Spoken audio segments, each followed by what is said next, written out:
നമ്മൾ മിക്ക മലയാളികൾക്കും ഏറ്റവും ഇഷ്ടപ്പെട്ട ഒരു ഫുഡ് കോംബോയാണ് പൊറോട്ടയും ബീഫും. അപ്പോൾ നമുക്കിന്ന് പൊറോട്ടയുടെയും ബീഫിൻ്റെയും ടോട്ടൽ കാലറി എത്രയാണ് വരുന്നതെന്നൊന്ന് നോക്കാം. എന്നാൽ പിന്നെ നമുക്ക് ആക്ടിവിറ്റിൻ്റെ ആപ്പിൽ തന്നെ ഇതൊന്ന് നോക്കിയേക്കാം. അതിനായിട്ട് നമുക്ക് ആപ്പ് ഓപ്പൺ ചെയ്തിട്ട് അതിൽ ഡയറ്റ് പ്ലാൻ എന്നുള്ള ഭാഗത്തേക്ക് ചെല്ലാം. ഇവിടെ ആഡ് ഫുഡ് എന്നുള്ളൊരു ഓപ്ഷൻ ഉണ്ട്. അപ്പോൾ ഇതിലേക്ക് നമുക്ക് നമ്മുടെ മീൽ കോംബോ ഒന്ന് ആഡ് ചെയ്ത് കൊടുക്കാം.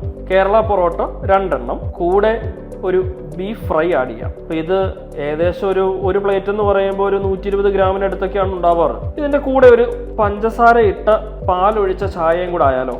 അങ്ങനെ ടീ വിത്ത് മിൽക്ക് ആൻഡ് ഷുഗറും കൂടെ ആഡ് ചെയ്തിട്ടുണ്ട്. ഇനി നമുക്കൊന്ന് നോക്കാം. അപ്പോൾ നിങ്ങൾക്ക് കാണാൻ പറ്റുന്നുണ്ട്, ഞാനിപ്പോൾ 2 പൊറോട്ട ആഡ് ചെയ്തു, 120 ഗ്രാം ബീഫ് ഫ്രൈ ആഡ് ചെയ്തു, ഒരു ചായ ആഡ് ചെയ്തു. എല്ലാം കൂടെ ചേർത്ത് 1032 കാലറിയാണ് ഏകദേശം വന്നേക്കുന്നത്. സോ ഇതിൽ 36 ഗ്രാം പ്രോട്ടീൻ വന്നു, 110 ഗ്രാം കാർബോഹൈഡ്രേറ്റ് വന്നു, ഏകദേശം 50 ഗ്രാമിനടുത്ത് ഫാറ്റും 7 ഗ്രാം ഫൈബറുമാണ് വന്നിട്ടുള്ളത്.